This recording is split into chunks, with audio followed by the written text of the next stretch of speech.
माँ, अपना घर इतना हिल क्यों रहा है? शांत हो जाओ मीठी, अभी सब ठीक हो जाएगा।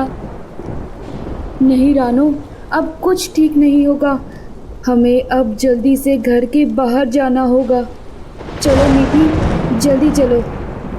जग्गू रानो और मीठी के साथ घर के बाहर उड़ जाता है। तभी उनका घर पेड़ से गिरकर टूट जाता है। हे भगवान, घर तो टूट गया जग्गू। माँ, अब हम क्या करेंगे? हमारे पास रहने की अब कोई जगह नहीं है। फिक्र मत करो, कुछ ना कुछ रास्ता जरूर निकलेगा। वो देखो, पत्तों का थोड़ा सहारा है। चलो वहाँ चलते हैं। तीनों पत्तों के सहारे खड़े हो जाते हैं। जग्गू, बरसात बहुत तेज है। इस बारिश में ये पत्ते हमें ज्यादा देर तक नहीं संभाल पाएंगे। हाँ रानो, पर इस बारिश में हम क्या कर सकते हैं? कुछ समय के लिए तो हमें यहीं रुकना होगा। जैसे ही बारिश थोड़ी कम होगी, कहीं कुछ इंतजाम करने की कोशिश करता हूँ। सतरंगी जंगल में बारिश का सिलसिला परवान चढ़ रहा था। कहीं से भी बारिश के कम होने की उम्मीद नहीं थी। पापा, लगता है बारिश तो और बढ़ने वाली है, पर हमारे पास तो हमारा घर नहीं है। अब हम क्या करेंगे? जग्गू, इससे पहले कि बारिश और बढ़े, हमें कहीं तो रहने की जगह तलाश करनी होगी। हाँ रानो, तुम सही कह रही हो। किसी पक्षी से मदद मांगनी पड़ेगी। तुम सब यहीं रुको, मैं पास ही के पक्षियों के पास जाता हूँ। जग्गू वहाँ से उड़ जाता है। पास ही की टहनी पर चक्रू कौवे का घर था। जग्गू दरवाजा खटखटाता है। चक्रू, दरवाजा खोलो। अरे इतनी बारिश में आखिर कौन अपना गला फाड़ रहा है? कालू, जरा देख तो, कौन है बाहर? कुछ दिन पहले ही कालू चक्रू के यहाँ रहने आया था। तभी कालू ने दरवाजा खोला। अरे जग्गू, तुम इतनी बारिश में यहाँ क्या कर रहे हो? कालू, बारिश में मेरा घर टूट गया है। अगर तुम्हारे यहाँ रहने की जगह मिल जाती तो अच्छा होता। जग्गू की आवाज़ सुनकर चक्रू बाहर आता है। अरे जग्गू, मैंने तुम्हारी पूरी बात सुन ली है, पर मेरे घर मेरा भाई कालू आया हुआ है। हमारे घोंसले में इतनी जगह नहीं है। तुम्हें कहीं और ही अपना ठिकाना तलाश करना होगा। चक्रू, बस थोड़ी सी जगह। मेरी बच्ची मीठी और रानो बारिश में भीग रहे हैं। वो सब मैं कुछ नहीं जानता जग्गू। मैं तुम्हारी कोई मदद नहीं कर सकता। किसी और के पास जाओ। ये कहकर चक्रू जग्गू के मुंह पर दरवाजा बंद कर देता है। अरे भैया, हमारा घोंसला तो बिल्कुल खाली है, फिर आपने उसकी मदद क्यों नहीं की? तुम जानते नहीं हो कालू, जग्गू ने सभी पक्षियों के सामने मेरी बहुत बार बेइज्जती की है। उसकी बेइज्जती के कारण ही चमकी मुझे छोड़कर चली गई। अब उसे मेरे घर में पनाह कैसे दे दूं? जाने दो उसे। बारिश की मार पड़ेगी तो थोड़ी अकल आ जाएगी। यहाँ तो कोई मदद नहीं मिली। पास की चांदनी के पास जाता हूँ, शायद वहाँ कुछ समाधान मिले। बारिश का रुख जंगल की तरफ ज़्यादा बढ़ गया। समय के साथ बारिश भी बढ़ने लगी। जग्गू चांदनी के घर की ओर उड़ता है। वहाँ पहुंचकर देखता है चांदनी का घर टूटकर नीचे गिरा हुआ है और चांदनी पेड़ की टहनी पर बैठी हुई है। जग्गू उसके पास जाता है। अरे चांदनी, ये क्या, तुम्हारा घर भी टूट गया? हाँ जग्गू, अब इस बारिश में मुझे सहारा लेने अपनी बहन के यहाँ जाना पड़ेगा। अब मैं चांदनी से कैसे मदद मांगू? कोई बात नहीं, मेरा यहाँ से जाना ही ठीक होगा। कोई बात नहीं चांदनी, तुम अपनी बहन के घर चली जाओ, फिर तुम्हें कोई परेशानी नहीं होगी। हाँ जग्गू, अगर मैं ज़्यादा देर यहाँ रुकी तो भीग जाऊंगी। चलो मैं चलती हूँ। चांदनी वहाँ से उड़ जाती है। हे भगवान, अब मैं किसके घर जाऊं? सभी पक्षी पहले से बहुत परेशान हैं। मुझे वापस जाना होगा। मीठी और रानो को मेरी ज़रूरत है। माँ, पापा कब तक आएंगे?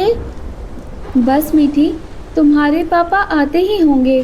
उनके आते ही हम भी इस बारिश से बचकर निकल जाएंगे। वो देखो माँ, पापा आ गए। जग्गू बारिश में भीगते हुए रानो और मीठी के पास आता है। क्या हुआ जग्गू? कहीं रहने की जगह मिली? कोई बंदोबस्त हुआ? नहीं रानो, सभी पक्षी अपनी अपनी समस्याओं से लड़ रहे हैं। कोई भी हमारी मदद नहीं कर सकता। मतलब अब हम इसी बारिश में इन पत्तों के नीचे रहेंगे पापा? नहीं मीठी, चलो जग्गू, हम मिलकर ढूंढते हैं। कोई ना कोई रास्ता तो जरूर निकल जाएगा। तीनों वहां से उड़ जाते हैं। चारों तरफ बारिश, नदी में पानी बढ़ रहा था। तभी जग्गू की नज़र चुन्नू पर जाती है और सभी चुन्नू के पास आते हैं। अरे भाई जग्गू, तुम इतनी बारिश में कैसे अपने परिवार को लेकर घूम रहे हो? ये बारिश और बढ़ने वाली है, तुम्हें अपने घर जाना चाहिए। जग्गू अपनी आप बीती चुन्नू को बताता है, जिसे सुनकर चुन्नू कहता है, फिक्र मत करो जग्गू भाई, मैं समझ सकता हूँ। चलो, तुम मेरे घर चल सकते हो। जब तक तुम्हारा मन करे हमारे साथ रह सकते हो। चुन्नू की बात सुनकर जग्गू और रानो के चेहरे पर सुकून दिखा। सभी चुन्नू के घर जाते हैं। रानो जग्गू और मीठी को देख पिंकी के चेहरे की रौनक उड़ जाती है। पिंकी, ये देखो, मैं किसे अपने साथ लाया हूँ। अरे रानो, जग्गू, तुम लोग यहाँ?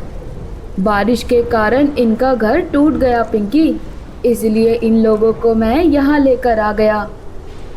अरे ये तो बहुत अच्छी बात है चुन्नू। आओ रानो, अंदर आओ।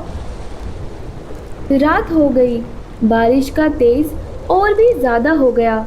सभी सो गए, लेकिन रानो और जग्गू की आंखों में नींद नहीं थी। अगले दिन बारिश की बूंदें थोड़ी कम हुई। चुन्नू कुछ भोजन का सामान लेने बाहर जा ही रहा था, तभी पिंकी कहती है, अरे चुन्नू, तुम अकेले कहाँ जा रहे हो? जग्गू को भी अपने साथ ले जाओ। तुम अकेले कितना भोजन ला पाओगे? और देखो, हम कितने सारे लोग हैं अभी। हाँ हाँ भाई चुन्नू, मैं भी तुम्हारे साथ चलता हूँ। दोनों मिलकर भोजन ढूंढेंगे तो जल्द ही घर वापस आ पाएंगे। ठीक है जग्गू, चलो साथ में चलते हैं। जग्गू और चुन्नू वहाँ से भोजन की तलाश में निकल जाते हैं। अरे रानो, मेरी थोड़ी तबीयत खराब है, क्या तुम घर का काम संभाल लोगी? तुम्हारी मदद मीठी कर देगी। हाँ हाँ पिंकी, तुम आराम करो, मैं संभाल लूँगी। रानो और मीठी घर का काम करने लगते हैं। बारिश की बूंदें अब धीरे धीरे बढ़ने लगी। चुन्नू कुछ फल लेकर घर आ गया तो देखा रानो और मीठी घर का काम कर रही हैं। ये देख चुन्नू पिंकी को कहता है, अरे पिंकी, तुम ये क्या कर रही हो? रानो बहन और मीठी हमारे यहाँ काम करने नहीं आए हैं और तुम इनसे काम करवा रही हो और यहाँ खुद आराम कर रही हो। तुम भी तो उनकी मदद कर सकती हो। अरे क्या हुआ, अगर थोड़ा काम करा लिया तो? आखिर हमारे घर में फोकट में थोड़े रहेंगे। थोड़ा काम कर लेगी तो क्या हो जाएगा? ये कैसी बातें कर रही हो भाग्यवान? वो हमारे मेहमान है, ये ठीक नहीं है। चुपचाप फल रखो और बैठ जाओ, मुझे तुमसे कुछ नहीं सुनना। कुछ ही देर में जग्गू कुछ अनाज लेकर घर आता है तो देखता है रानो और मीठी घर में काम कर रही है। उसे ये देख बहुत बुरा लगता है। मीठी, ये तुम क्या कर रही हो? क्या हुआ जग्गू, थोड़ा काम ही तो कर रही है। नहीं चुन्नू, मैं तुम्हारे घर दोस्त बनकर आया था पर तुमने मेरे परिवार को अपना नौकर बना दिया। तुमसे ये उम्मीद नहीं थी चुन्नू। अरे जग्गू, ऐसी कोई बात नहीं है, तुम गलत समझ रहे हो। जग्गू चुन्नू की बिना कुछ सुने वहां से रानो और मीठी को लेकर बाहर आ गया। मैंने कहा था ना भाग्यवान, ये तुमने ठीक नहीं किया। अरे उनसे थोड़ा काम करवा लिया तो क्या हो गया। जग्गू, हम आ तो गए हैं, पर इस बारिश में कहाँ जाएंगे।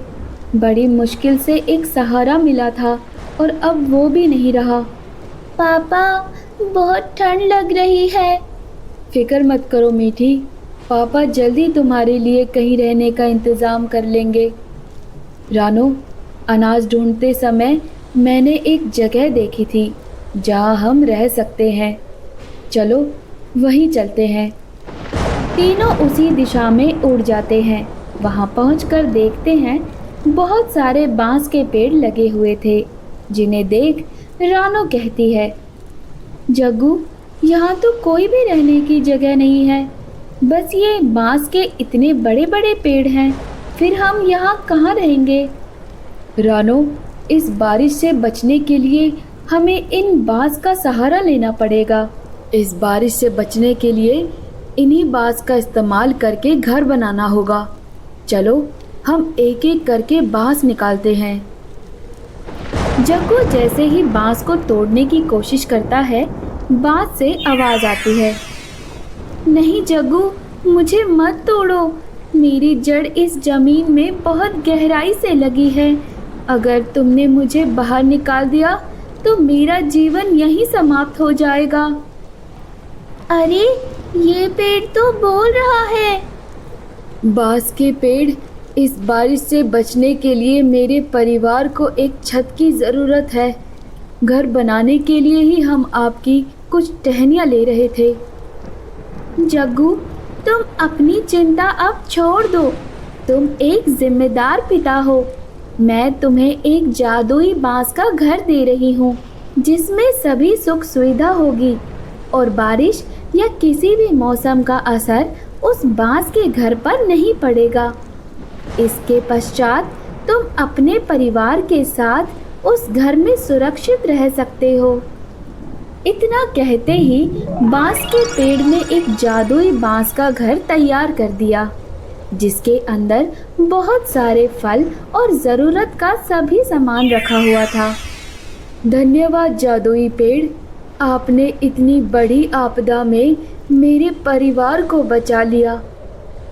ये कहकर रानो, जग्गू और मीठी जादुई बांस के घर के अंदर चले जाते हैं।